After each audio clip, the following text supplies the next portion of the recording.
விழுப்புரம் மாவட்டம் திருவெண்ணைநல்லூரை அடுத்த பெண்ணைவலம் கிராமத்தைச் சேர்ந்தவர் சிவசங்கர் மகன் பாலாஜி. சென்னையில் கார் ஓட்டுநராக பணியாற்றி வரும் இவர் அனுஷா என்ற பெண்ணை காதலித்து இரு வீட்டார் சம்மதத்துடன் கடந்த 11 மாதங்களுக்கு முன்பு திருமணம் செய்து கொண்டார். இந்நிலையில் பாலாஜி அனுஷாவிடம் வரதட்சணை கேட்டு அவரை அடிக்கடி துன்புறுத்தி வந்ததாக கூறப்படுகிறது. இந்நிலையில் நேற்று சென்னையில் இருந்த பாலாஜி செல்போன் மூலம் அனுஷாவை தொடர்பு கொண்டு பிரச்சினை செய்ததாக கூறப்படுகிறது. இதனால் மனமுடைந்த அனுஷா இன்று காலை வீட்டில் யாரும் இல்லாத போது தூக்கு போட்டு தற்கொலை செய்து கொண்டார்.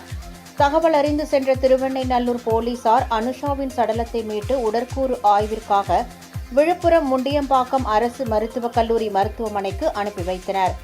இந்நிலையில் அனுஷாவின் மரணத்திற்கு காரணமானவர்கள் மீது நடவடிக்கை எடுக்க கோரி அவரது தாயார் பாவந்தூர் கிராமத்தைச் சேர்ந்த கல்யாணி அளித்த புகாரின் பேரில் அனுஷாவின் கணவர் பாலாஜி, மாமனார் சிவசங்கர், மாமியார் சுமதி, நாத்தனார் சுமித்ரா ஆகிய 4 பேர் மீது வழக்கு பதிவு செய்து விசாரணை மேற்கொண்டு வருகின்றனர்.